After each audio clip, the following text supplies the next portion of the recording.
Bismillahirrahmanirrahim. Alhamdulillahirabbil alamin, nasta'inu ala umuri dunya waddin. Salatu wassalamu ala asyrafil anbiya'i wal mursalin, nabiyina rasulina Muhammad wa ala alihi wa sahbihi ajma'in.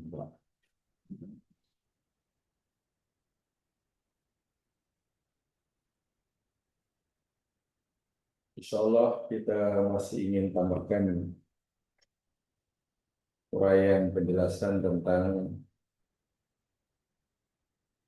doa masalah satu-satunya dalam Sayyidul Istighfar, yakni faghfirli fa innahu la yaghfiru dzunuba illa anta. Dua siri telah saya sampaikan penjelasan tentang faghfirli, maka ampunkanlah oleh Engkau ya Allah bagi aku. Itu satu-satunya doa masalah dalam Sayyidul Istighfar. Satu itu yang kita minta. Daripada awal lagi, Allahumma anta rabbi, itu semuanya doa ibadah atau doa zikir.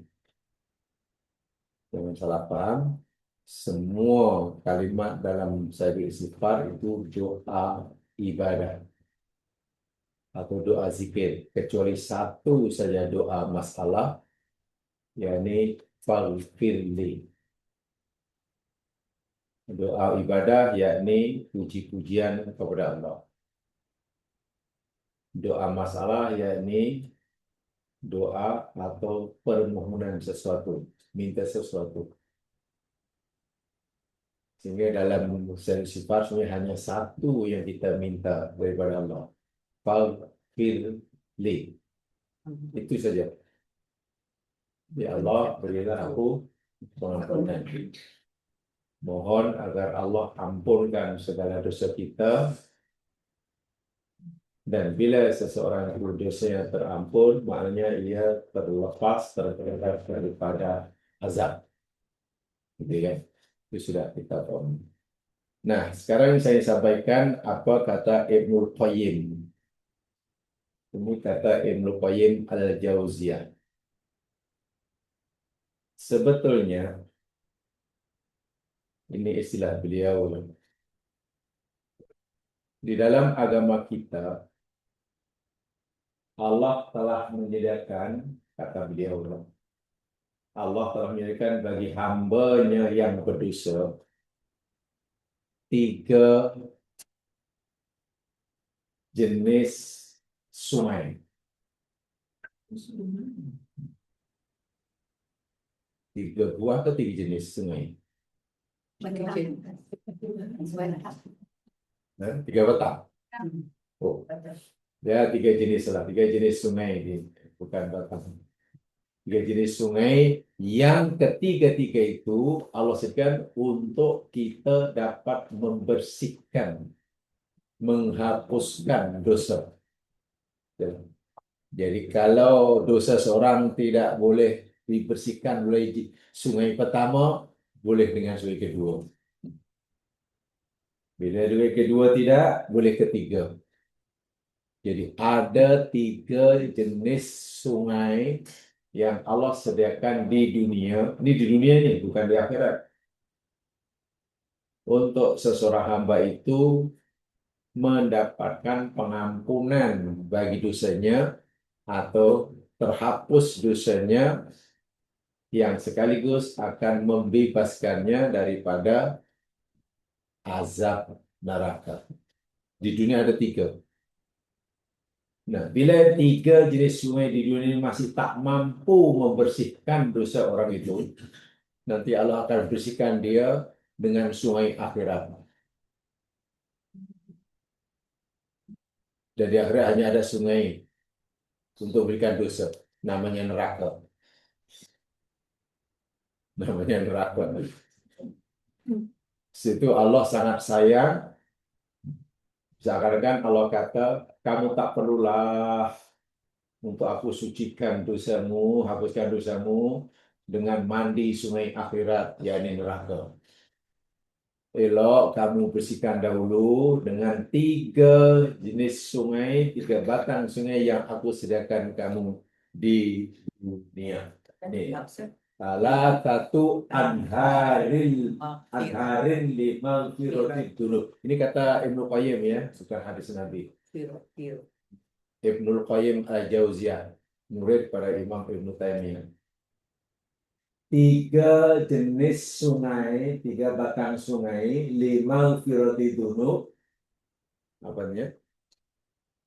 Untuk mengampunkan dosa. Ada 3 jenis sungai untuk kita dapat menghapuskan, membersihkan diri dari dosa, sekaligus membebaskan diri kita daripada azab. Sama ada azab dunia, azab kubur, azab akhirat. Hanya tadi saya katakan, jika ketiga-tiga jenis sungai di dunia kita dia tak mampu membersihkan diri kita karena kita cuai, kita tak manfaatkan, ya Allah sediakan satu sungai di akhirat dan di akhirat ini akan bersih. Nah, maksudnya itu yakni neraka. Orang masuk neraka itu untuk menyucikan dosanya. Sebab itu orang mukmin yang berdosa pergi akhirat masih punya dosa karena belum dapat pengampunan, tak boleh terus masuk surga. Dosa itu mesti kena dicuci dahulu, dibersihkan dahulu dengan api neraka. Bila dimasukkan neraka sudah habis dosanya, barulah masuk surga. Neraka itu untuk mencucikan itu orang mukmin. Baik, apakah 3 jenis sungai itu? Yang pertama namanya Nahrut Taubatin Nasuh. Sungai yang disebut Taubatan Nasuha. Taubat Nasuha. Idza aradallahu bi'abdihi khairan adkhalahu ahada hadhil anhari salasa. Apabila Allah hendak menghendaki kebaikan bagi seorang hambanya, maka Allah akan masukkan orang tersebut, hamba tersebut, ke dalam salah satu daripada 3 sungai ini.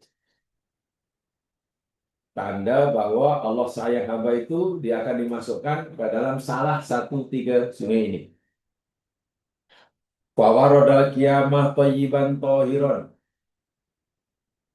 Maka nanti ia akan datang pada hari kiamat dalam keadaan suci, bersih, elok.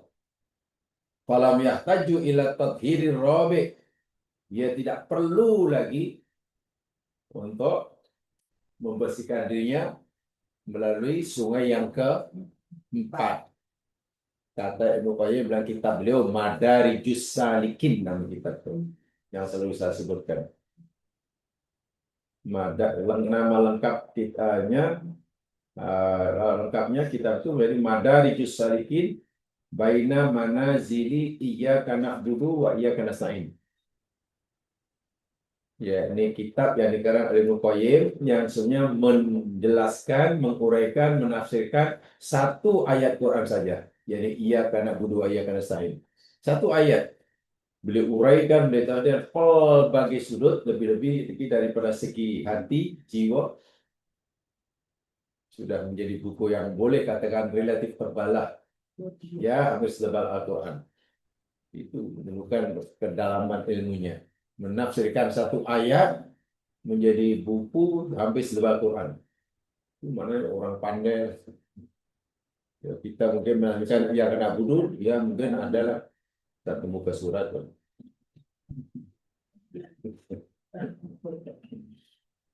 Baik. Yang pertama namanya At-Taubatun Nasuh. Sungai Taubat Nasuha.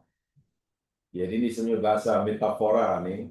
Ya, Nahrul di sini bukan jangan pahami betul-betul sungai mengalir, tidak. Ini kalimat metafora. Ya. Jadi hanya kiasan saja. Atau batu shadiqatul khalisah bal maksud dia ayatu balagh min dunubihi wa iyaqazma ada min audah lidambil maratan ukhra. Dahulu telah panjang lebar kita pelajari tentang taubatan nasuha dan tidak perlu diulangi lebih lanjut apa itu taubatan nasuha. Hanya saja kata Imam Hasan Basri untuk memudahkan kita mengingat semula, merecall semula memori yang telah ada. Memori itu sudah ada sebenarnya. Nah, hanya kan dalam sangat jauh jadi kena recall balik lah. Ya karena dalam itu ya mungkin kita apa namanya tak ingat lah. Mungkin kita tak ingat. Walaupun belum lupa. Saya tak kata lupa, hanya mungkin dah tak ingat. Ayakunal abdu nadiman ala ma madha mujma'an ala alla ya'uda fihi. Kata Hasan Basri, salah satu ciri sifat utama taubatan nasuha ialah, bukan satu-satunya ya, salah satu ciri utamanya yakni seseorang itu mesti meninggalkan maksiatnya dengan penuh penyesalan, dan berazam tidak akan mengulangi lagi kesalahan yang sama untuk kali kedua dan seterusnya. Bukan tidak mungkin buat salah lagi. Berazam tidak mengulangi kesalahan yang sama untuk kali kedua dan seterusnya. Boleh jadi ia akan buat salah tapi salah yang lain. Ini sesuai dengan sabda Nabi, orang mukmin yang sebenar-benarnya, yakni orang mukmin yang tidak akan dipatok oleh ular yang sama di tempat yang sama lebih satu kali. Itu jangan dipahami secara harfiah ya. Kalau harfiah nanti, oh mana aku nih mukmin, aku tak pernah patok ular. Bukan gitu cara memahami. Bila Nabi kata tak pernah dipatok oleh ular yang sama di tempat yang sama lebih sekali, itu mana orang yang tak berhati-hati deh. Kalaupun kena patok ular, ya sekali ya oleh ular yang sama dan jangan sampai 6 kali. Kalau patok 6 kali oleh ular yang sama, tempat sama, itu bukan orang mukmin baik, itu orang yang sengaja milih patok. Bermakna buat salah, setiap manusia pasti buat salah. Tapi Nabi ingatkan, usahakanlah kalau kamu terlanjur buat salah pun, pastikan itu kesalahan yang pertama dan terakhir. Kalaupun suatu hari kamu buat salah semula, kesalahan yang lain, bukan kesalahan yang sama. Itu kata Imam Hasan Basri. Taubatan nasuha. Jadi bukan berulang-ulang. Dan itu memang ada dalilnya dalam Al-Quran. Kemarin telah kita baca ya, dalam surah apa namanya Ali Imran tuh. Waladina idza fa'alu fahsyatan dzakarullaha fastaghfiru lidzunubihim. Jadi orang-orang yang bila melakukan perbuatan fahisyah atau menzalimi diri mereka, mereka segera ingat akan Tuhan mereka, lalu mereka mohon ampun. Walam yusirru ala ma fa'alu wa hum ya'lamun. Dan mereka tidak mengulang-ulang kesalahan yang sama pada masa hadapan, sedangkan mereka dah tahu. Itu ciri utama taubatan nasuha. Pak kata orang Bayu jadi bukan macam taubat sambal lah. Bukan taubat sambal. Kalau sambal lu pedas, taubat aku tak makan lagi. Lu pedas. Esok makan lagi. Itu namanya lebih taubat sambal. Kata dah taubat dah serai dah tak makan, makan lagi. Itu panggil taubat sambal. Taubat sambal. Dan itu sudah diulang panjang lebar ya tentang apa namanya taubatan nasuha. Tengok sajalah rekod apa catatan yang dahulu, yakni hadis taubat labuda yasman secara umum sebenarnya paling tidak ada 4 lah. Ada 4 syarat yang perlu dipenuhi oleh seseorang yang ingin benar-benar taubatnya dikatakan sebagai taubatan nasuha. Paling tidak ada 4. Yang pertamanya al-istighfar bilisan, segera mohon ampun saat itu juga. Paling tidak astagfirullahaladzim. Maknanya cepat sadar, cepat perasaan, sadar akan kesalahannya. Bukan buat salah, 1 minggu baru sedar. Ya, salah rupanya. Itu mana, ya hatinya mana terlalu sensitif lah kok, sehingga menjadi kesalahan selama 1 bulan. Itu hatinya terlalu sensitif. Sensitif apa, bukan sensitif. Nih, segera mohon ampun, paling istighfar saat itu juga satu. Kemudian wal ikla'u bil abdani. Tadi sana kan, yakni penyesalan. Tapi dijawabkan kalau saya sedang mengajar tempat lain dan masya Allah, rupanya dibenarkan juga oleh salah orang pelajarnya karena beliau menguasai ilmu ini. Jamaah mungkin pernah dengar ya istilah sekarang ini dalam dunia kajian sekarang, ada ilmu yang dipanggil ilmu fisiopsikologi. Pernah dengar? Fisiologi dengarlah, fisiologi ya, psikologi dengar. Ini tidak, ini fisiopsikologi. Pernah dengar? Itu ada dalam Quran. Dan sekarang sudah maknanya ialah fisio kita tahu lah kan, psiko kita tahu kan. Jadi rupa-rupanya antara jiwa kita, hati kita yang ada dalam ini punya hubungan yang erat, bahkan saling memberikan pengaruh antara jiwa kita dengan fisikal kita. Kita ini kan ada jasad, badan kasar ya, jasad kita, dan ada jiwa kan, badan halus. Ini saling berkaitan dengan satunya ini, saling mempengaruhi. Contoh, bila seseorang itu marah itu akhirnya perbuatan mata atau telinga? Hati kan? Hati itu jiwa. Ya, bila hati marah, tengok kesannya pada fisikal seseorang. Paling tidak heartbeatnya mesti laju. Paling tidak. Keduanya matanya tiba-tiba terjuluk keluar. Urat leher, ya Allah, berbiju-biju. Iya.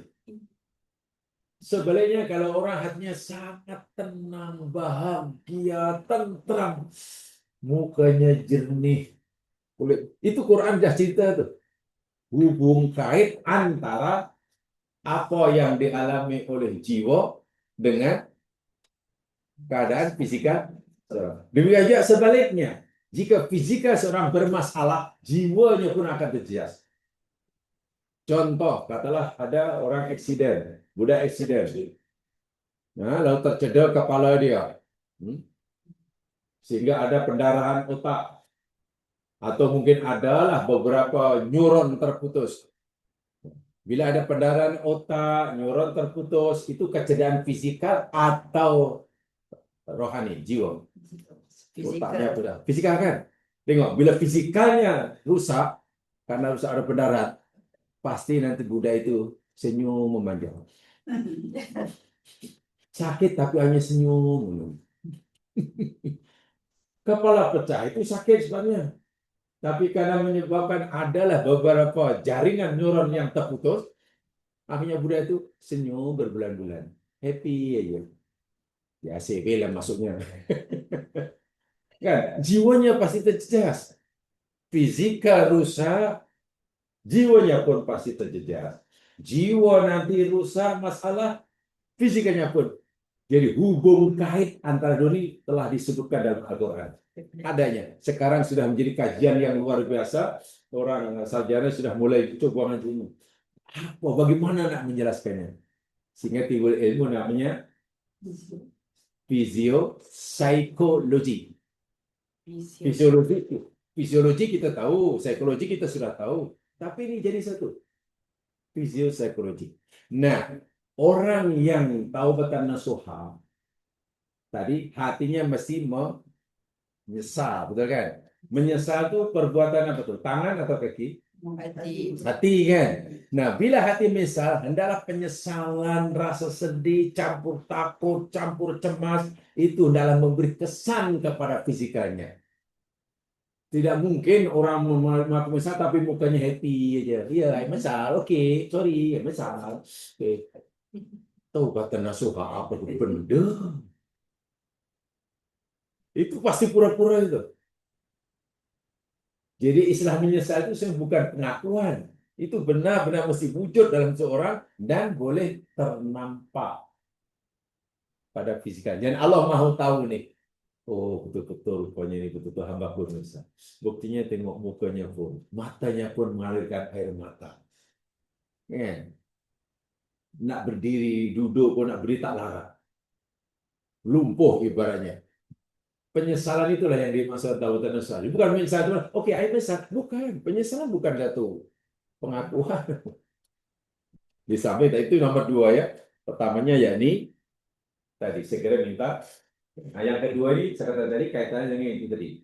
Cabang ilmu yang sekarang sedang ya panas-panasnya sebenarnya sudah agak lama sebenarnya diambil fisiopsikologi itu. Saya sangat tertarik dan kebetulan ya dahulu sedikit dibagi maklumat masa belajar. Sekarang sudah tak ada tambahan dan ada ayat Qur'annya. Quran sudah cerita 14 abad yang lalu. Baru hari ini orang mulai apa? Kita yakin ada hubungan tapi macam mana? Apa? Nak menjelaskannya. Tadi saya katakan, bila hati marah, kan? Mata terjuluk keluar. Suara pun lain. Itu semua kita tahu, tapi macam mana nak menjelaskan? Macam mana menguraikannya? Kita sudah merasakan, kita meyakini, tapi apa hubungan antara sesuatu yang sifatnya fisika ini, benda ini, dengan apa yang dalam hati yang sifatnya gaib ini, yang sifatnya halus, badan halus lah. Ada badan kasar, badan halus. Kita kan ada badan kasar, badan halus. Badan kasarnya ya inilah, ya terbuat daripada tanah ini dah. Badan halusnya yang halus lah. Jiwa kita yang Allah tak beritahu kita dicipta daripada apa. Tapi adalah kata saintis, jiwa kita ini yakni apa namanya tercipta daripada unsur energi. Itu kata mereka. Bagaimana menjelaskannya? Mereka pun bingung. Yang ketiganya ikmaru takila'ud bil jangan tadi disampaikan. Jadi berazam tidak akan mengulangi atau tidak melakukan perbuatan yang sama kali yang berikutnya. Itu sudah jelaslah. Dan poin yang keempat, muhajiratus sayyi'il ikhwan. Oke, kalau seseorang itu melakukan kesalahan, buat dosa karena pengaruh kawan umpamanya, pengaruh kawan, pengaruh persekitaran, maka salah satu taubatan nasuha mesti tinggalkan kawan tersebut, mesti menjarakkan diri. Jangan terus dekat. Jika punca orang itu melakukan dosa karena apa? Orang lain, pada kawan, pada persekitaran, ya kena ubah persekitaran dari pasar-pasar yang tukang mengumpat jadi bukan orang suka beri nasihat umpamanya. Nah, daripada berkawan orang yang suka gosip, ya kumpulan orang yang rajin pikir umpamanya. Itu akan mengubah. Tidak mungkin orang akan mengubah perangainya kalau dia terus berada di situ. Itu paling tidak baik. Itu ya, sebagai ingatan dia tentang taubatan nasuha. Itu sungai pertama. Dengan taubatan nasuha habis orang itu dosa akan diampun. Kalau betul-betul bersih dia. Bagi akhirat tidak perlu dicuci lagi dah. Tak perlu dimandikan lagi. Nah, Kalau dengan taubat pertama kurang berkesan, kata Allah. Dah berusaha tapi nampaknya belum bersih sangat. Nah, maka Allah sediakan anak sungai yang kedua. Anak sungai kedua namanya Nahrul Hasanati al-mustaghriqati lil auzaril muqitati biha. Apa itu? Sungai kebaikan, amal baik, amal kebaikan. Al-mustaghriqah yang boleh menutupi, bahasa terjemahan harfiahnya yang menenggelamkan.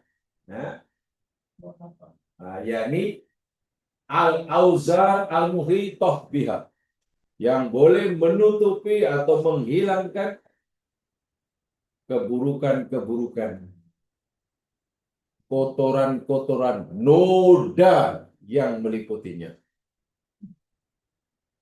Bila orang buat salah, kesalahan itu mendatangkan dosa.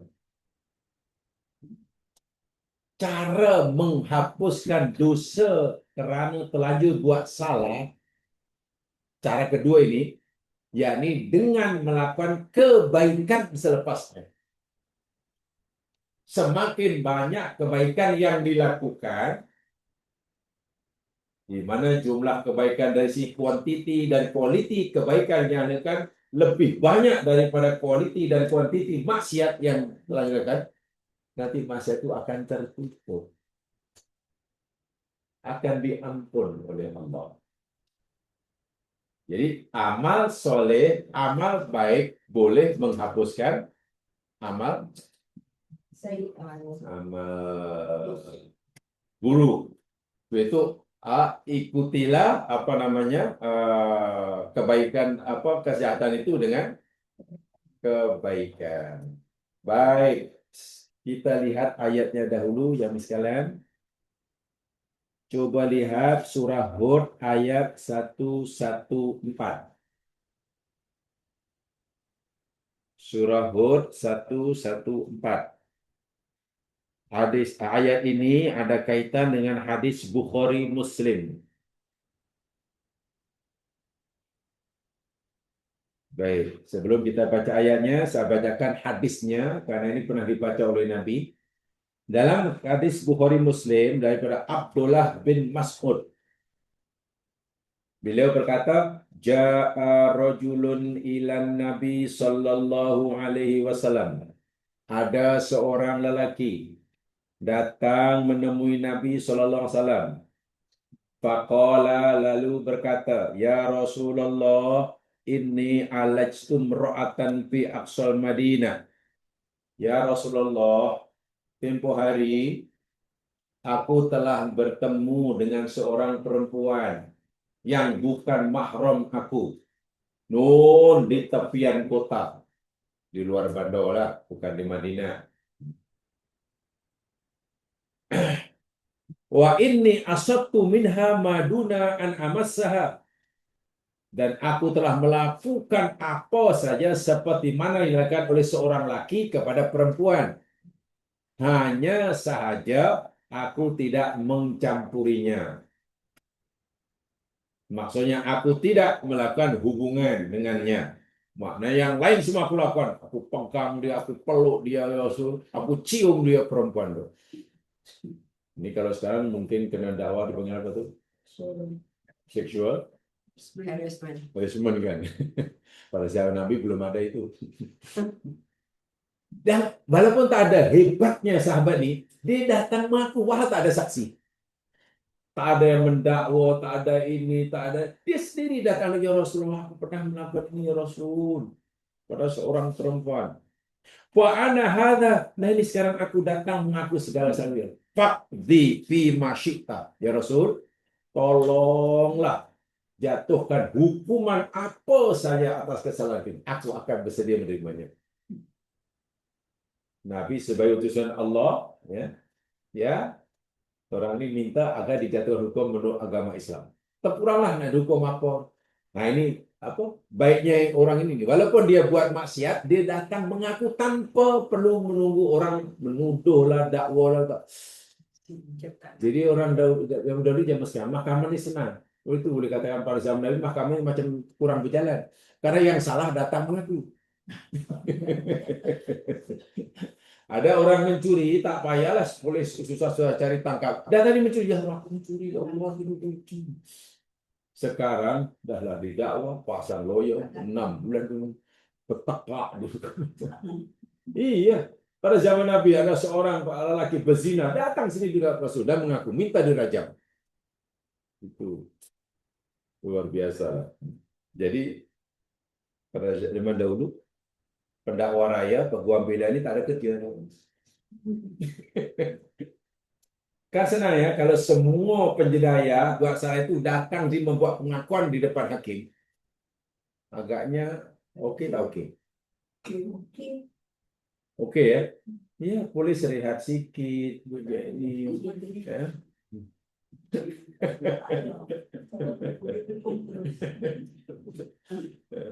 Ya, firma-firma guaman yang mungkin tak ada kerja.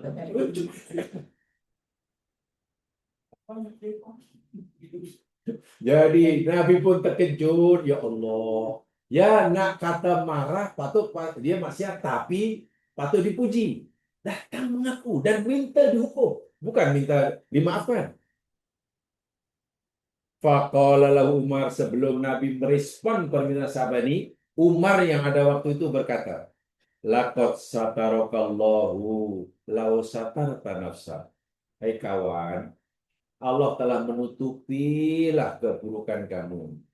Masa kamu bermaksiat itu tak ada siapa yang tahu, mana Allah dah tutup. Semua masyarakat masih pandang kamu orang baik. Mereka masa pandang kamu baik karena Allah menutupi keburukan kamu. Bila Allah dah tutupi, sepatutnya kamu tak payah cerita lah, kata Umar. Jadi Umar pun tak setuju orang ini menceritakan keburukannya. Sepatutnya awak diam je lah. Qala falam yarud dan Nabi SAW sayan. Nabi pun tak respon, tak segera merespon. Lalu orang ini pun rasa sedih sekali. Kemanalah Umar nasihat tahu aku supaya aku tak payah cerita pada Nabi. Aku cerita pada Nabi, minta Nabi Nabi untuk hukum pun Nabi macam tak merespon. Jadi sedih sahabatnya. Kecewa lah. Bukan bertuah, kecewa. Lalu pantalaka dia pun pergilah meninggalkan musim itu. Karena Nabi nampak macam tak minat. Fa'atbahun Nabi SAW rajulan fada'ahu. Melihat orang ini pergi meninggalkan masjid Nabi, Nabi suruh sahabat lain untuk mengejarnya. Panggil dia. Panggil dia. Pada fatala alaihi, selepas itu, karena rupanya Nabi tak segera respon tadi, Nabi sedang menerima wahyu daripada Allah melalui Jibril.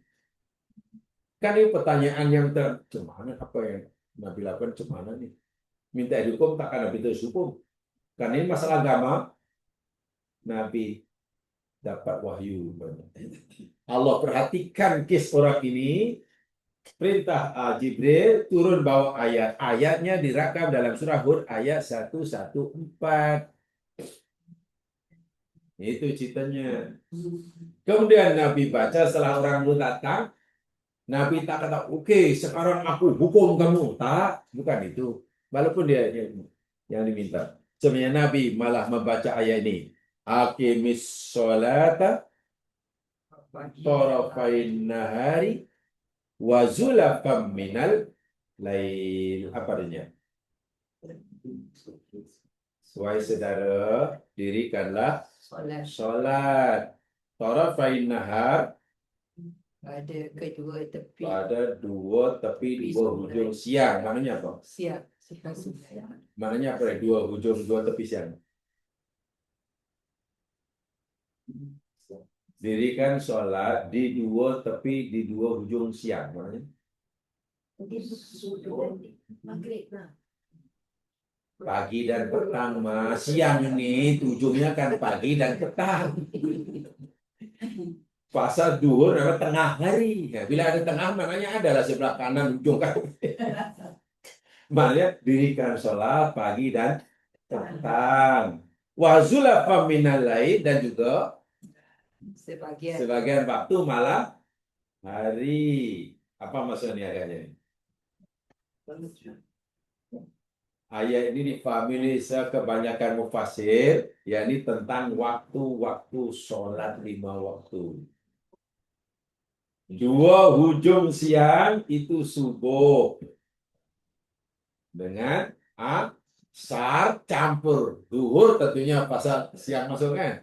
Sementara sebagian waktu malam, waktu maghrib dan isya. Ayat ini cerita tentang waktu-waktu sholat waktu itu. Jadi Nabi kata, dirikanlah sholat 5 waktu dengan betul tepat waktunya. Istiqomah. Ini yang fardu. Karena apa? Kenapa Nabi? Dia minta dihukum, tapi Nabi malah nasihati agar rajin sholat istiqomah. Di samping sholat waktu itu sholat sunat. Karena ini alasan Allah. Innal hasanati, sesuai kebaikan. Kebaikan ini merujuk pada apa nih dalam ayat ini? Dalam ini hasanat merujuk pada amal apa? Sholat. Setelah itu yudhidnas sayyi'at, Menghapuskan dapat menghapuskan, menghilangkan kejahatan. keburukan. Ini keburukan apa nih? Besar atau kecil nih? Coba dia saya sampaikan dah. Sayyi'at besar atau kecil? Sayyi'at menurut pada dosa besar atau dosa kecil?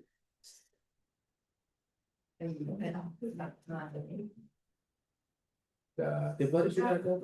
Bagus lagi. Baru minggu depan. Ya, ya. Dosa Kecil. kecil. Sayyi'at itu merujuk dosa kecil. Sholat 5 waktu, bila kamu lakukan dengan istiqomah, saudaraku, ia boleh menghapuskan dosa-dosa. Kecil. Maksudnya perbuatan lelaki yang berjumpa dengan perempuan mahram, memeluknya, menyentuhnya, itu dosa besar atau kecil? Kecil. Dosa kecil. Dia mengaku tapi dia tidak melakukan hubungan. Dosa kecil. Dalika dzikrul lidzakirin. Itu adalah peringatan bagi orang yang mau beringat. Ketika ayat ini turun, Nabi baca pada lelaki tadi, lalu sahabat bertanya, qala rajulun minal qaum, sahabat berdiri, ya Nabi Allah, hadza lau khusun. Ya Rasulullah, adakah ayat ini hanya khusus bagi kawan kita yang buat salah ini? Dia telah lanjut melakukan dosa dan dia mengaku. Dan dosanya Allah akan ampunkan jika dia istiqamah melakukan sholat fardu. Ini hukum hakam ini berlaku bagi dia seorang sebagai Rasul. Apa Nabi kata? Balin nasi kafah. Bahkan ianya berlaku bagi Seluruh manusia. Lalu dalam hadis Nabi yang lain, Nabi bersabda, apa pendapatmu jika di depan pintu rumahmu ada anak sungai dan setiap harinya seorang kamu mandi 5 kali di itu, masih adakah kotoran yang melekat di tubuhnya? Sahabat kata, tidak ada ya Rasul. Begitulah sholat 5. Masya Allah. Nabi tak marah ditanya dan bertanya depan orang ramai ini. Kalau sekarang tak tahulah ini macam mana kayak respon jamaah. Dajjal mana macam tak senonoh. Nabi malah bagi Allah bagi apa namanya cara menghapus. Nah, inilah namanya nahrul hasanat. Sebab itu kalau orang telanjur buat salah, jangan malas-malas, rajin melakukan kebaikan. Satu kebaikan yang tak boleh tinggal tentulah sholat 5 waktu yang jelas. Tapi ini bukan hanya sholat waktu saja ya. termasuk sholat sunnah, termasuk apalah sedekah pun boleh hasanah. Jadi Allah kata dalam ayat ini sesungguhnya kebaikan, walaupun hasanah ini kalau dalam konteks turunnya ayat ini, jadi ujuk pada sholat lah. Dalam konteks ayat ini, al-hasanat merujuk kepada Solat. sholat lima waktu. Dalam konteks ayat ini, sayyiat merujuk dosa kecil yang pernah dilakukan oleh sahabat tadi. Itu konteks ayat. Tapi dalam bahasa agama, ulama Usaid telah mengatakan satu kaidah al-hukmu bi umumil lafzi. Ini kaidah usul fikih ya. La bi khusus sabab. Apa kan maksudnya? Hukum. Al-hukmu, Hukum. hukmu itu hukum lah. Hukum boleh tak boleh dia halal bi umumil lafzi. Diambil berdasarkan keumuman lafaz. Keumuman lafaz. Lafaz ayat kalimat itulah. La bi khususis sabab, bukan kerana sebab yang khusus. Oke, ayat ini tadi turunnya kan karena ada orang mengaku melakukan kesalahan, betul ya? Kemudian Allah seturunkan ayat suruh dia sholat kan? Itu namanya sebab yang khusus. Tapi apakah ia hanya berlaku seperti itu saja? Kalau orang buat itu sholatnya agama tak, cara memahaminya bukan begitu. Hukum itu diambil berdasarkan lafaz yang umum. Contohnya kan hasanah itu umum kan? Kan tidak secara spesifik merujuk pada sholat lima waktu. Walaupun dari segi konteks ayat merujuk kepada sholat waktu. Tapi kalau kalimatnya hasanah, kenapa saya beri kebaikan? Dan sayyiat dalam konteks ayat merujuk pada perbuatan orang tadi secara khusus. Tapi dari segi lafaz sayyiat itu bersifat umum. Sehingga bila Nabi bersabda, ayat ini bukan hanya berlaku bagi dia seorang lah, tapi berlaku bagi semua. Jadi hasanat bukan hanya sholat saja, apa saja hasanat. Pelakunya bukan sahabat. Kalaulah ayat yang kita fahami secara khusus, mana ayat dah tak berlaku hari ini. Apa sebab? Kalau kita memahami secara khusus, berdasarkan sebab yang khusus, ayat ini dah tak berlaku karena orang itu dah meninggal. Jadi kita hanya baca cerita je lah. Dan kalau seperti itu cara pemahamannya, banyak ayat Quran yang sudah tidak berlaku. Itu pemahaman yang betul-betul paling salah lah. Bukan begitu cara memahami hukum Islam.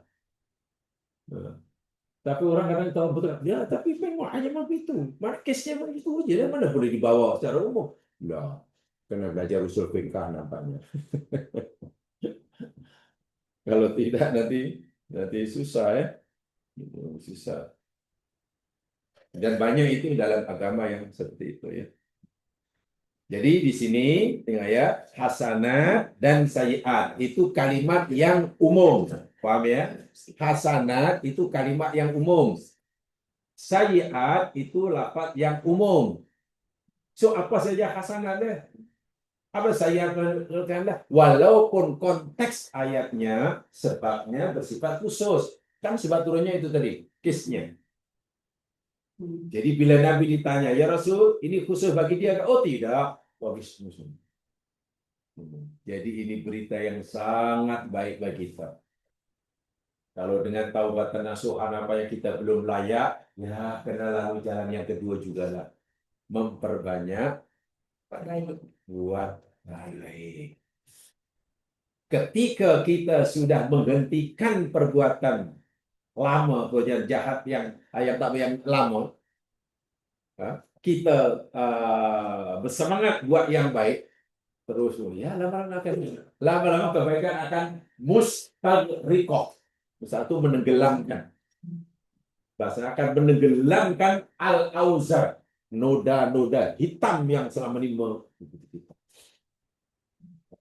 Ini peluang yang diberikan ketika kita di dunia, ya, ketika kita masih di dunia ini. Itu, ya. Dia menggunakan ini sebagai excuse untuk buat jahat. Bagaimana? Orang yang guna ni excuse buat jahat. Ya. Kullu ummatin mu'afan ila mujahirin. Itu jawab Nabi. Setiap umatku akan diampun dosanya kecuali orang dengan sengaja buat jahat.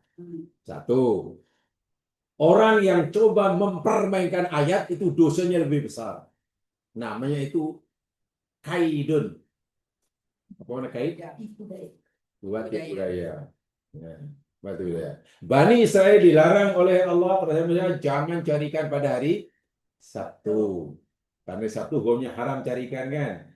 Mereka tidak mencarikan pada Sabtu tapi pasang perangkap ikan Jumat malam.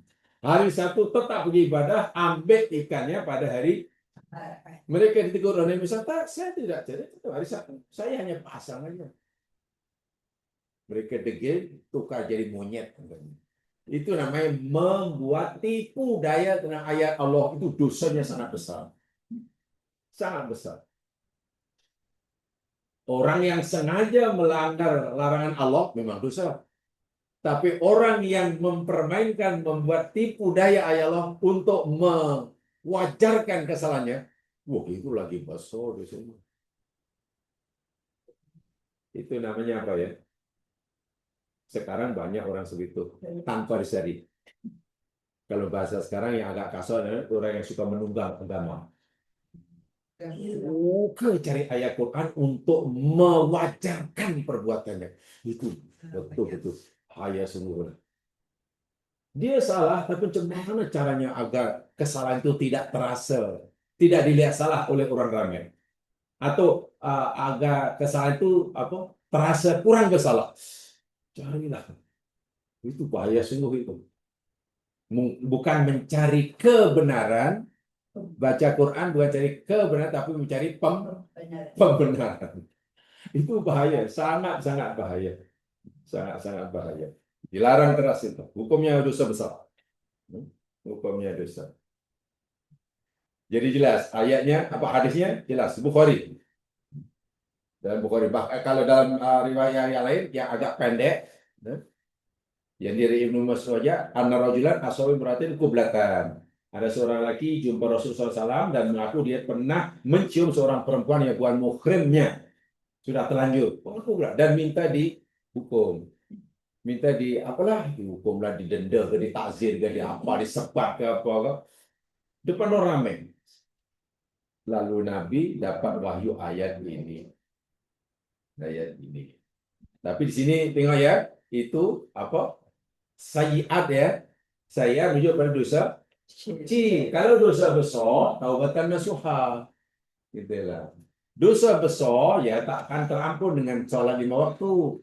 Nabi bersabda, antara salat 5 waktu, antara satu salat dan 5 waktu boleh menghapuskan dosa antara keduanya. Antara keduanya. Antara maghrib dan isya, isya dan subuh, subuh dan zuhur. Ya. Selagi tidak melakukan dosa besar. Mana yang terampun oleh dosa, oleh salat 5 waktu dosa kecil. Antara satu Ramadan dengan Ramadan yang lain menghapuskan dosa. Ini sunatul kabair bila tiga dosa besar. Balik haji dosa diampunkan, dosa kecil. Dosa besar yakni taubatan.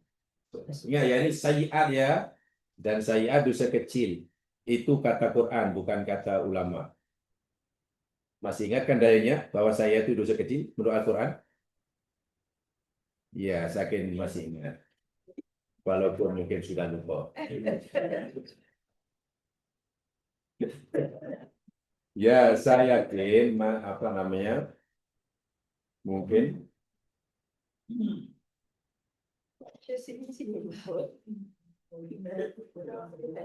Ada dahulu berdasarkan dari dalam surah An-Nisa. Coba lihat surah An-Nisa ayat 31. Inilah dalilnya bahwa sayiat itu dosa kecil. An-Nisa 31. Gimana ayatnya? Karena punya ayat An-Nisa 31.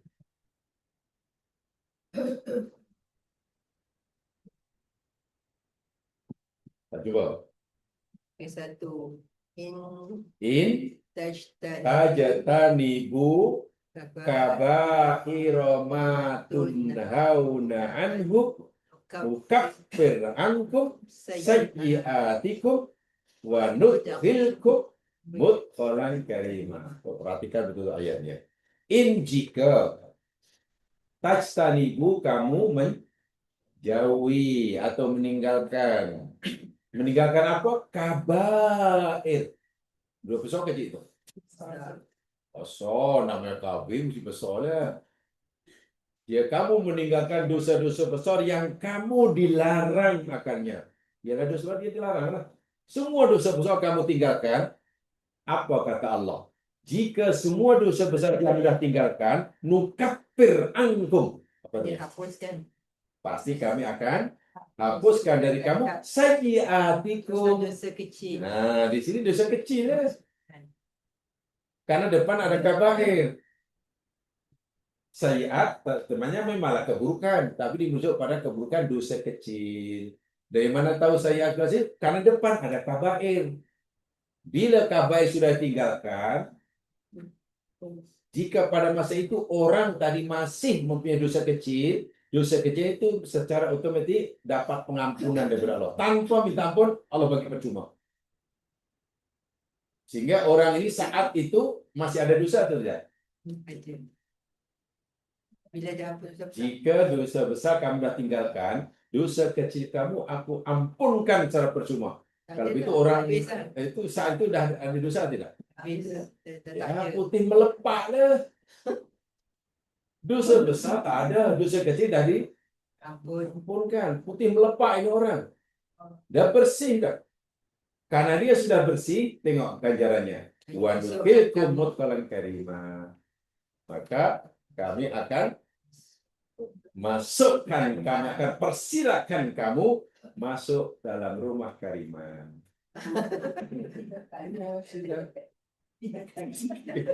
Ya Allah persilakan. Nah sekarang sila awak layak masuk rumah tempat tinggal kariman. Lah, mudkhal kan tempat masuk. Ya. Tempat masuk, tempat tinggal lah. Kariman. Inilah ayatnya. Nah, ayatnya. Jadi apa? Kena tahu dalilnya ya. Jadi bukan depok kata. Ya, supaya kita mantap. Ilmu itu jadi mantap. Ada dalil. Ada dalil. Dan memanglah dalam hadis Bukhari Muslim tadi katakan Nabi bagi contoh, jika depan rumah kamu, depan pintu ada anak sungai dan kamu mandi 5 kali sehari, masih adakah kotoran? Tidak ya Rasul. Macam itulah selama waktu. Itu kan dosa kecil ya, itu bukan dosa besar. Itulah nahrun yang kedua. Tapi cara melakukannya bukan karena satu, baru dua, bedak, serta. Sebab boleh jadi ketika kita berusaha untuk mandi, membersihkan diri dosa besar dengan tahu dosa mungkin gagal, kan tidak mudah.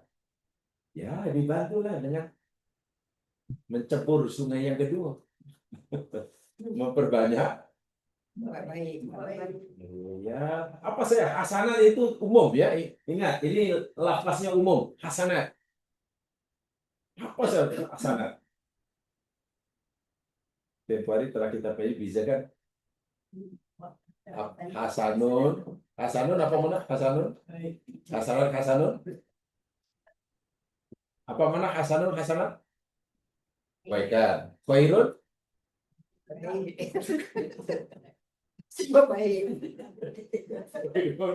baik. Ma'rufun Baik. Baik juga.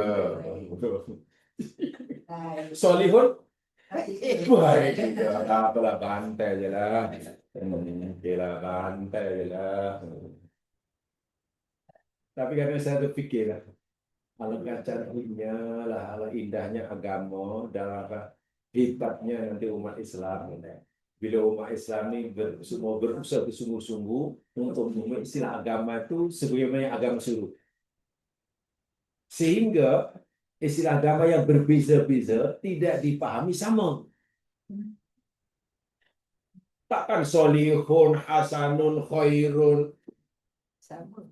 birun, lalu difahami sama. Kalau sama, kenapa Quran gunakan istilah lain? Wah, itu Masya Allah kalau difahami dengan kalau kefahaman Islam itu saya yakin memang hebat. Kita nanti tak banyak masalah dalam beragama. Dalam beragama. Baik. Asal itu jelaskan sebenarnya bukan sekadar ya. Asal itu bukan sekadar merujuk kepada apa namanya benda itu sendiri bukan. Bukan merujuk kepada esensi perbuatan itu sendiri tidak. Tapi juga kepada cara. Hasan itu lebih kepada caranya. Saya nak jatuh contoh. Bila ada tetamu datang ke rumah kita, lalu kita bagi dia minuman, itu perbuatan elok tak elok? Elok. Elok ya, itu elok. Elok. Itu khair atau tak khair? Baik. Itu patut tak patut? Patut. Patut itu benar soleh lah. Soleh. Tapi bila kita menyediakan minuman tadi, kalau kita mikir dulu, kita baling dia, kok telan lah. Tak ikhlas lah. Nah, perbuatan baik, tapi caranya kan, sepis dia tak baik itu mana tidak hasanah. Hasanah itu lebih kepada adab. Perbuatan baik dan kita lakukan dengan cara yang baik. Sebab itu jangan lupa dalam Al-Quran amal baik yang Allah gandakan paling tidak 10 khairun atau ma'rufun. Dan Al-Quran kan ada siapa yang buat satu kebaikan dibalas 10. Siapa yang buat satu kejahatan satu kejahatan. Baik, bila Allah sebut siapa yang buat satu kebaikan digandakan 10 itu apa kalimat yang digunakan Al-Quran? Kebaikan itu. Ihsan. Hasanun ke, khairun ke, ma'rufun ke, hasanat. Manja'a bil hasanati. Allah tak kata manja'a bil khairi. Maknanya apa? Kebaikan bila kita lakukan dengan adab, dengan sopan, memenuhilah apa namanya ketentuan akhlak, itu nilai kebaikan itu akan bertambah. Paham tak? Jadi bukan yang penting buat baik. Ada orang susah, lalu kita tolong, ya Pak, itu kebaikan dah. Orang lapar kita bagi cek apa kita cek. Ya, orang itu pasti terima kasih. Tapi coba kalau kita caranya dengan penuh kemesraan, bahkan kita temani dia makan sama, dan dia benar-benar merasa diorangkan. Ini bahasa saya. Kita tolong orang dan orang kita tolong merasa diorangkan. Karena kita pandai mengorangkan orang. Jadi bila kita kan manusia. Karena kita ini manusia, pandailah kita memanusiakan manusia. Itu namanya hasanah. Kebaikannya satu, tapi nanti ganjaran menjadi berganda. Jadi hasanul kaidah lebih pada ada. Ya contohlah kedai lah, warung pamannya. Makanan sama sedapnya. Harga sama. Tapi coba kalau servis di kedai itu, Masya Allah sopannya lah pelayan dia. Nak duduk pun kursi disediakan. Foto sikit pun dilap. Oh, pasti kita rasa, walaupun makanannya mungkin sama sedapnya, harganya sama, tapi pasti itu namanya hasanah. Dan dalam Al-Quran, hasanah sangat ditekankan. Bukan yang penting betul. Yang penting betul, yang penting baik, bukan pada hasanah. Nak bagi nasihat orang, ya kena betul, tapi ingat caranya mesti hasanah. Jangan sampai kita menyampaikan kebaikan pada orang yang salah, menegur orang yang mengingatkan orang yang lupa, meluruskan orang bengkok. Jangan yang penting aku sampaikan Quran. Jangan, mesti ada hasanah. Sehingga orang yang kita tegur, tadi saya merasa dikurangkan. Sebab dia orang, dia manusia. Kalau manusia, tapi kita tidak manusiakan, ya nanti akan ditolak. Dan itu banyak, dalam Quran banyak sekali itu. Fir'aun itu jahat atau jahat? Fir'aun. Jahat, betul? Musuh Allah kan? Musuh Allah. Nabi Musa adalah Rasulullah, kekasih Allah kan? Nabi Musa kekasih Allah. Fir'aun musuh Allah. Ya. Sungguh itu ketika Allah perintah Musa menegur Fir'aun, apa pesanan Allah? Dengan baik. Ulalahu qaulan layyinan. Musa, jumpalah Fir'aun, sampaikan ayat ini, ucapan dengan qaulan layyinan. Perkataan yang Katanya lemah. lembut. Sungguh pun dia itu musuhku, musuh kamu degil, tapi ingat, dia itu raja. Jadi bukan yang Allah tak perintah Musa, yang penting yang kamu sampaikan firmanku. Tak, tapi cara kamu menyampaikan mesti qaulan layyinan. Sehingga Fir'aun merasa diorangkan. Tengok, sejahat Fir'aun pun Allah masih perintahkan Musa untuk mengorangkan. Ini kadang yang layanan itu tadi, Allah memang degil, Allah bandalah. Allahnya cakap, memang kau degil. Khatamallahu ala qulubihim. Awak ni memang bukan manusia lah, tak tahu apa lah. Ini cakap ada seorang dengan kepala hanglah bapak yang cakap apa ni? Itulah susahnya kalau bahasa Quran itu tidak dipahami dengan betul. Jadi akhirnya orang awam pun bingung. Kalau yang menyatakan itu orang yang ada pengaruh, orang awam jadi bingung memahami agama. Kenapa agama jadi macam ini? Kenapa tidak mesra? Kalau kita merasa berhak berlaku kasar kepada orang jahat, katalah. Saya ulangi. Kalau kita merasa berhak bercakap kasar kepada orang yang jahat, coba ingat. Kita tidak lebih baik daripada Nabi Musa. Orang yang kita tegur itu tidak lebih jahat daripada Fir'aun. Kalau Musa jauh lebih baik daripada kita pun oleh Allah masih disuruh bercakap qaulan layyinan pada Fir'aun yang lebih jahat. Lalu siapa kita? Itulah panduan Quran tuh. Adab tuh segala-galanya. Tapi kadang ramai sekarang orang ini nak menegur orang lain. Nabi Musa pun kalah hebat. Asal. Karena dia kalau aku lembut nanti dia tak tegas. Bukan begitu. Tegas tidak semuanya keras. Inilah nilai hasanah itu luar biasa. Buat baik nilainya 1. Tapi kalau kebaikan itu kita sampaikan dengan cara yang hasanah penuh dengan adab, digandakan jadi 10. Ya macam tadi lah. Bagi makan pada tolong orang susah, ya dapat pahala. Tapi kalau kita tolong sampai awak ni apalah awak susah okey dah. Lain kali jangan malas kerja ya. Okey, pergi balik cepat. Kawan itu pun Allahu Akbar, aku memang susah. Aku perlu bantuan. Tapi kalau cara macam inilah dia bantu aku. Rasa-rasa. Dia manusia, perlu kita manusiakan. Apa ruginya jadi hasanah?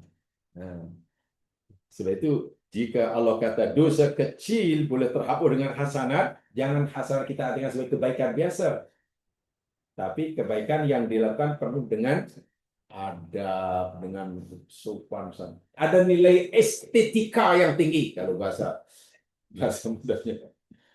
Jadi, Ustaz, cepat diri dulu. ya kan, punya estetika yang sangat penting. Oke. Coba yang kedua ya. Kalau yang kedua ini masih belum bersih, kan dengan 2 kita masih ada pekan. Maka Allah sediakan sungai yang ketiga. Sungai ketiga namanya Nahrul Masaibil Azimah Al-Mukaffirah. Sungai musibah. Musibah. Masaib itu zaman musibah. Yang ketiga, sungai yang Allah sediakan untuk membersihkan dosa kita juga, yakni Allah timpakan musibah. yang orang besar yang boleh menghapuskan dosa. Sesuai dengan sabda Nabi SAW bahwa dalam hadis sahih riwayatul Al-Muzi, ma yazalul bala'u bil mu'min wal mu'minah fi nafsihi wa waladihi wa malihi hatta yalqallaha wa ma'alaihi khati'ah. Dan sentiasalah bala musibah menimpa orang mukmin lelaki dan perempuan pada dirinya dan hartanya sehingga nanti kelak jumpa Allah di momen ini tak ada kesalahan sedikit pun. Maksudnya tujuan Allah timpaan musibah yakni untuk menghapuskan dosa. Sehingga nanti Allah maukan orang ini nanti jumpa Allah dosa dah tak ada. Sehingga musibah itu yakni sungai yang ketiga. Jadi kalau orang ditemu musibah dan melihat ini, ya insya Allah tidak mengeluh, bahkan bersyukur. Ya Allah, rupanya Allah telah sedang berikan peluang padaku untuk dapat pengampunannya. Tak syukur macam mana tuh?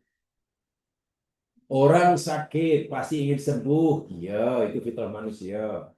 Tapi ingat, ketika kita ingin sembuh, minta sembuh pada Allah, kita adalah ingat juga bahwa sakit yang berikan itu satu di antara tujuannya karena Allah nak hapuskan dosa kita. Atau kalau kita dah tak ada dosa, musibah itu tujuan untuk mengangkat derajat. Coba kalau kita lihat ya itu, mungkin minta sembuh nanti jadi nomor 6.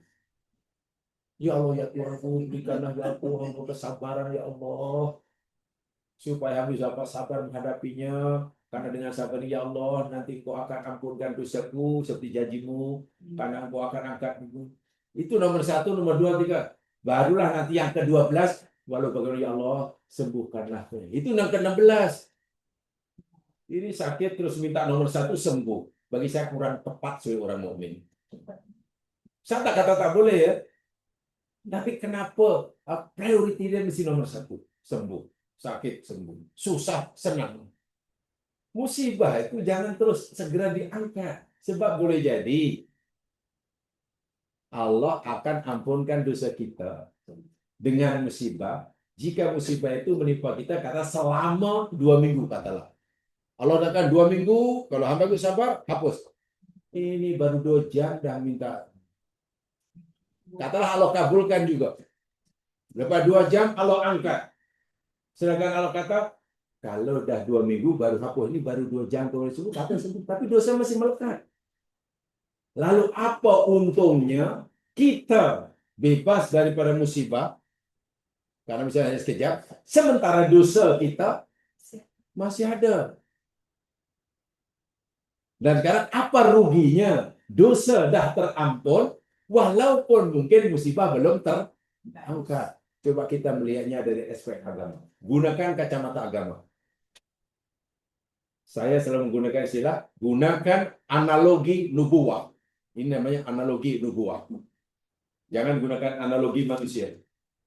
Analogi kenabian itu begitulah. Cara berpikirnya yakni ala kenabian. Oh, lihat. Jadi akhirnya hidup itu menjadi sangat lapang, sangat senang, sangat.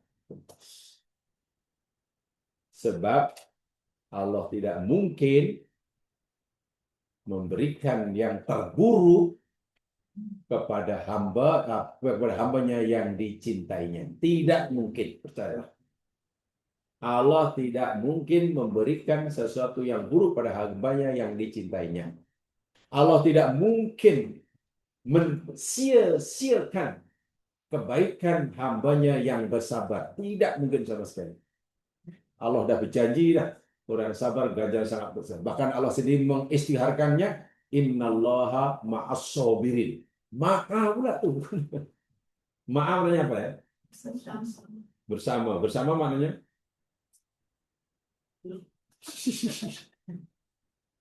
Kalau orang katalah kemana-mana diajak bersama, naik kereta sama, duduk sama dengan penguasa negara yang beragung, itu pun hidupnya senang. Senang, hari-hari saya diajak breakfast sama dengan Agung. Kalau aku nak cuti pun diajak sama. Itu pun hidupnya senang. Itu baru hidup sentiasa bersama dengan Agung. Ini Allah kata, aku bersama kamu. Takkan tak merasa happy? Inilah kalau kita berpikir nubuah, cara logika itu pasti hidup jadi senang. Hanya mungkin karena kalau bersama agung itu kebaikan itu segera kita rasakan mungkin. Tapi kalau kebersamaan Allah, kebaikannya kan kita tak nampak, mungkin lambat merasakannya. Memang memahami apa yang di sebalik yang zahir, yang nyata ini tidak mudah. Memang tidak mudah memahami serius. Ya, Di dia dia dibunuh dengan cara yang sangat adil. Itu apa Ustaz cakap tu tak semestinya kan? Sebab imam sangat tinggi baik saja. pertanyaannya. Sebab itu cerita pertanyaannya. Pertanyaannya Ustaz kata tak mungkin Allah buat apa bagi yang buruk pada orang yang Pertanyaan saya kalau itu, saya tanya balik. Adakah matinya seseorang diri oleh Allah dibunuh itu satu keburukan baginya? Enggak, saya tanya dulu itu. Jangan andai ya. Umar mati dibunuh, betul? Utsman mati dibunuh, betul? Ali mati dibunuh, betul? Kesemuanya ahli surga. Pertanyaan saya, adakah takdir kematian yang diadakan oleh Allah kepada beliau Umar, Utsman, lalu itu adalah keburukan baginya? Nah, itu saya katakan logika nubuah mesti berjalan. Kalau logika manusia, mana udah mati dibunuh, nanya aja. Allah pilihkan matinya pun mati syahid, bayangkan. Dan mati syahid itu kemuncak kebahagiaan kehidupan. baik. Iya, tapi kita melihatnya terlalu fisikal sangat. Kita sakit. Itu sampai duniawi yang paling kasar. Jadi kita melihat kehidupan hanya luar, bukan yang dalam. Dunia ini hanya sekecil saja berbanding kehidupan. Itu justru pilihan Allah yang luar biasa itu. Umar mati dibunuh. Umar ini kan ahli surga dari diberitahu. Sehingga Allah pilihkan kematiannya pun mati syahid. Itu luar biasa. Dan mati syahid dinyatakan dalam Al-Quran kemuncak kemuliaan. Iya, kemuncak. Buruknya masa mati tu tidak menandakan buruknya Ya, nasib dia. macam mana? Adanya buruknya masa dia mati tu bakar ke terjatuh ke tidak menandakan yang Pertama sekali saya perhatikan dahulu tentang kematian. Paling tidak ada beberapa perkara tentang kematian. 4 paling tidak. 3 tak perlu kita risaukan. Dan kita wajib risaukan 1 aja. Ada 4 itu. Pertama tentang bila kita mati. Jangan risau. Itu urusan Allah. Kita tak payah ikut campur nyibuk-nyibuk. Pening kepala. Tentang bila Allah kata dalam surah Luqman. Kan? Kenapa kita nyibuk-nyibuk? Ya Allah, walau begini, ya Allah, aku cadangkanlah, tolong terima cadanganku. Kalau mati biarlah malam Jumat, Lailatul Qadar. Kirim salam. Itu urusan Allah. Kedua tentang tempat kematian. Quran dah sebut itu urusan Allah. Di mana kita mati. Itu kita tak perlu apa memikirkan, menyibuk. Ya Allah, tolonglah aku mohon sangat ya Allah, matikan aku Lailatul Qadar di Multazam ya Allah. Malam Jumat, malam 7 likur ya Allah. Apa hubungannya? Sebab mungkin yakin kalau mati di Makkah pasti masuk surga. Tidak. Tidak. Kalau mati di Hawaii pasti neraka. Juga tidak. Yang ketiga, yakni cara kematian. Nah, barangkali di sini kita boleh berusaha. Cara kematian seseorang. Orang Arab kata ta'addatil asbab wal mautu wahid. Kematian itu macam-macam sebabnya, tapi kematian di sini hanya satu. Mati itu di sini hanya satu, yakni terpisahnya roh jiwa dari badan. Tapi puncanya macam-macam kan. Sebabnya macam-macam, jatuh boleh mati, terkejut mati, menguap mati, kelaparan mati, terlebih makan mati. Banyak kok. Iya. Kan tertelan sudu mati. Banyak puncanya. Kan eksiden mati. Kan tertimpa durian mati.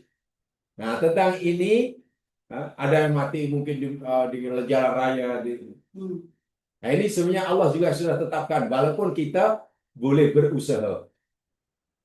Kenapa ketiga-tiga ini jangan sekalian? Kenapa kita tidak perlu risau? Ia tidak akan menentukan nasib kita di akhirat. Kalau mati malam Jumat, siksa kubur lepas, mana ada dalil? Tak ada. Kalau mati di Makkah, malaikat munkar nakir bisu, tak boleh tanya. Tak ada. Kalau meninggal di Multazam, Layatul Qadar, apa namanya, meniti surah mustaqim, macam kilat menyambar. Tak ada. Nah, yang keempat itu yang menentukan nasib seorang di akhirat, senang atau susah, siksa ataupun bahagia. Apa dia? Keadaan seseorang ketika mati. Keadaan seorang ketika mati itu hanya ada dua. Kalau bukan husnul khotimah, su'ul khotimah. Itu saja. Bila matinya husnul khotimah, walaupun matinya katalah Saturday night fever, ya masanya pun Sabtu malam Minggu, bayangkan. Tempat kematiannya pula depan Batu Cave.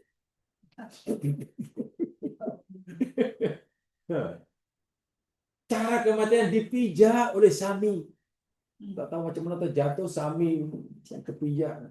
Tapi bila keadaan ketika mati menurut Allah husnul khotimah, hatinya suci kepada Allah, husnudzonnya tinggi, kesabarannya tinggi, surga tempatnya. Iya, yang tahu Allah husnul khotimah, kita wajib berusaha. Sebab itu jangan sekali-kali gaduh dengan Allah, bahasa mudahnya. Kalau orang sedang gaduh pada Allah, bahaya. Bayangkan dia sedang gaduh dengan Allah, tiba-tiba malakul maut menjemput. Nanya tu. Orang mati di mana? Di Multazam. Tempatnya luar biasa. Tempatnya. Masanya bila? Malam Jumat 7 Ramadan. Luar biasa. Dia sedang apa waktu itu? Katalah dia sedang tawaf umpamanya. Kan hebat tu kan?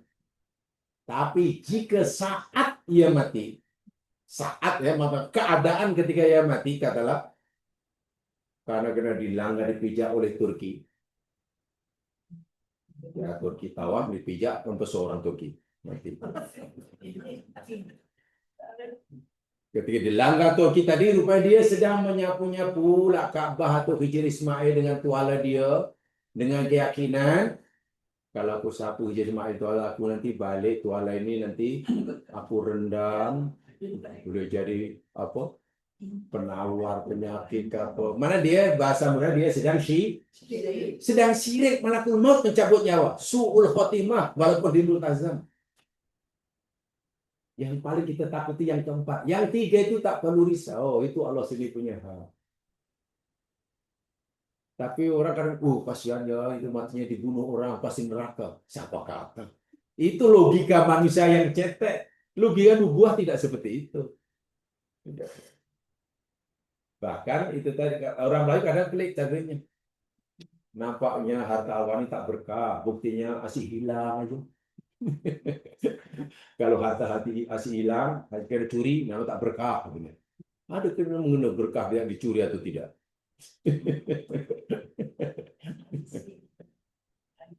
Ya, itu kena diluruskan itu. Jadi jangan lihat sesuatu bila kita tak elok, mana itu apa namanya? Bila berita elok, mana itu Allah murka. Subhanallah. Oke, saya mau tanya. Kematian Abu Lahab di mana? Kemudian Abu Lahab mati di pahang rimau atau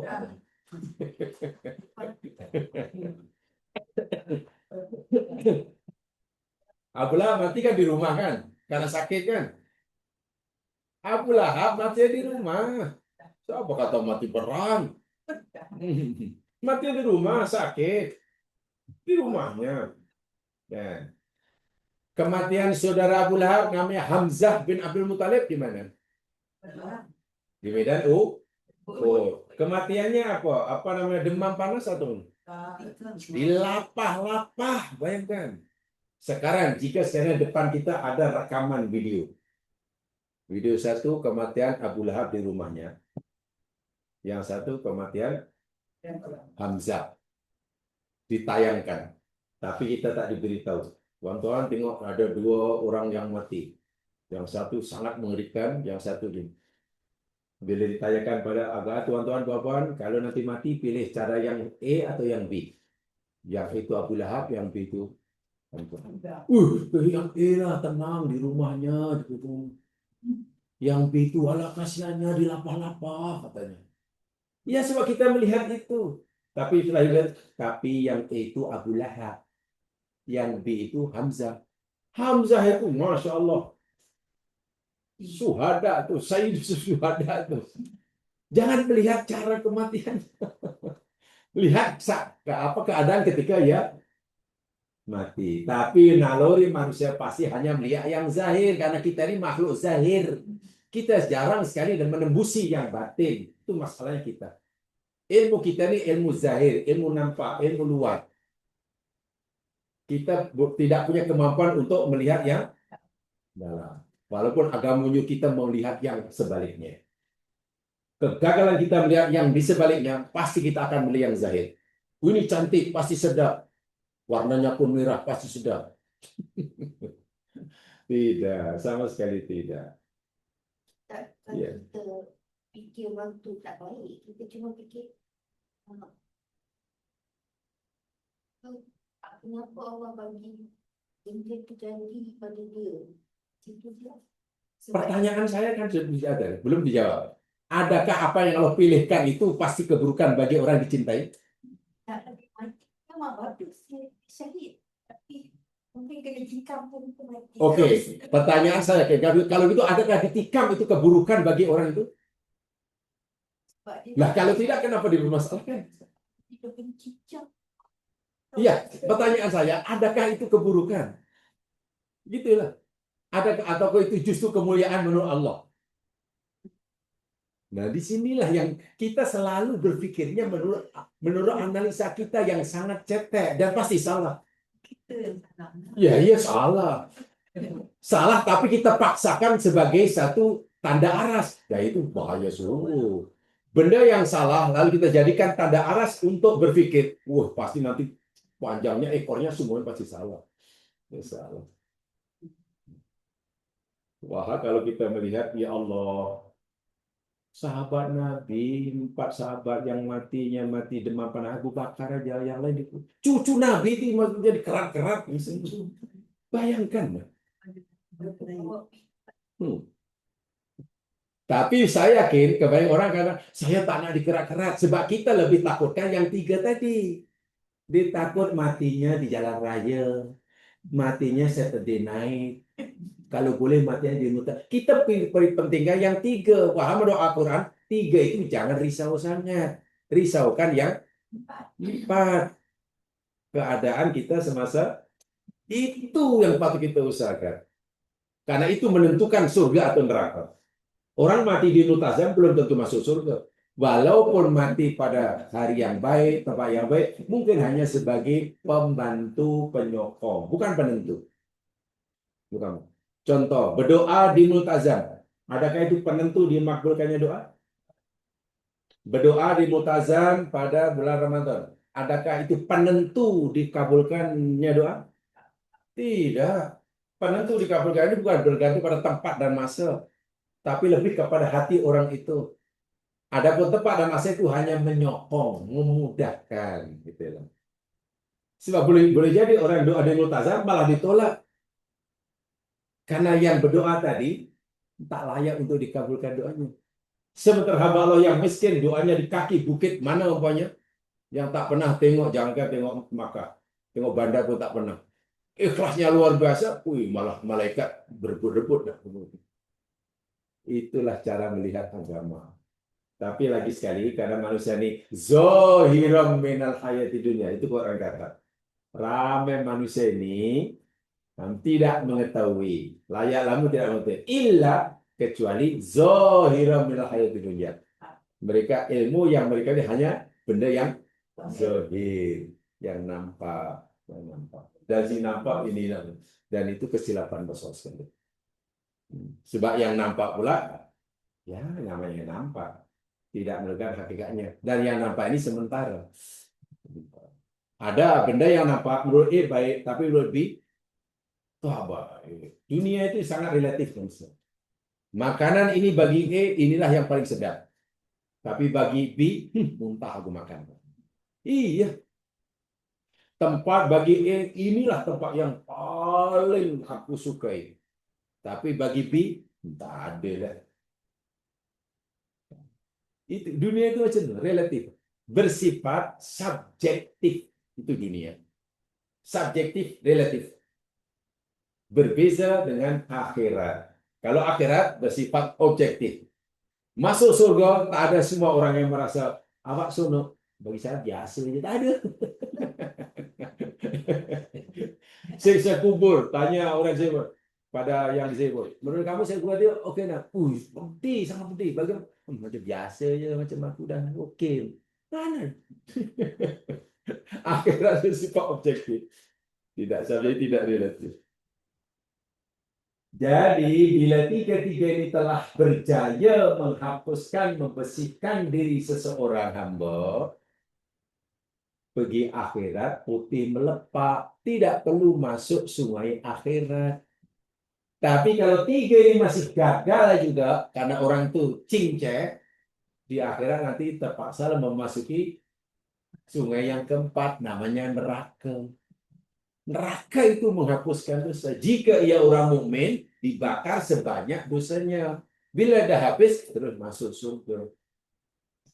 Karena dia mukmin. Tapi kalau orang kafir, ya terkalah karena tidak ada iman. Itulah sebetulnya kasih sayang Allah. Allah ini benar-benar kasihnya melebihi lebih luas daripada kemurkaan. Jadi dia hanya satu, tapi ditawarkan. Dan ketiga-tiga ini semuanya boleh dilakukan.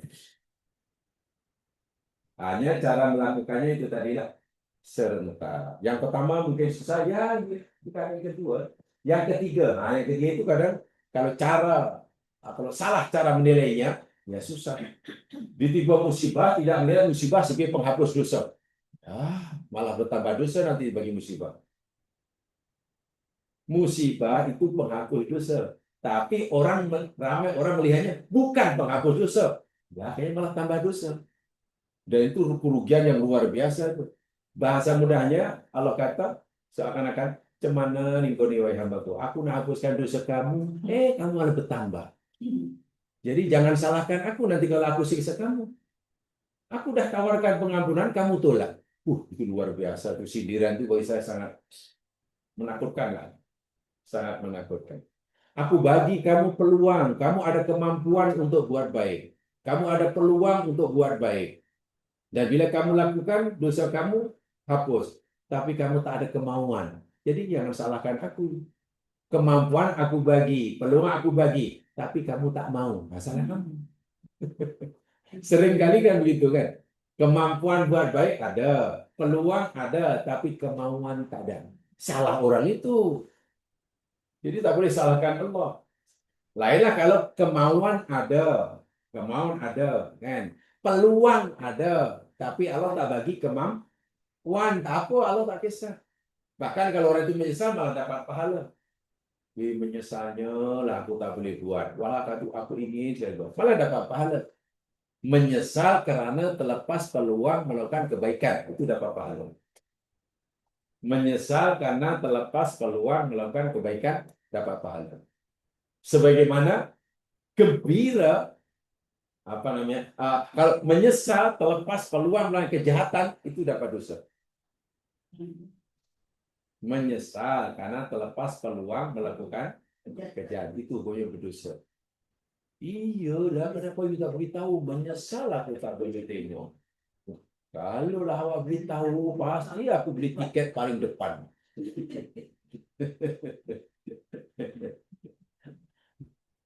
Well, ya, inilah bagi saya luar biasa kata Ibnu Qayyim. Jadi fakfili walaupun hanya satu yang kita minta, tapi sebenarnya yang kita minta itu segala-galanya. Karena yang kita minta itu boleh menyelamatkan kita daripada api neraka dan memasuki ke dalam surga. Dan bukti kemurahan Allah, Allah sediakan nih tempat pemandian yang luar biasa di dunia. Ada 3 itu. Ada 3 sungai paling hebat. Sungai Kelang tak sehat. Sungai Mississippi menakutkan. Sungai Amazon menggerunkan. Elok ini. Masya Allah. Itulah bahasa agama. Mudah-mudahan Allah beri kita kekuatan dan dapat memanfaatnya dengan sesuai sebelum Allah panggil. Dan lagi sekali, ini namanya fardu kifayah, ya bukan fardu ain ya, bukan fardu kifayah.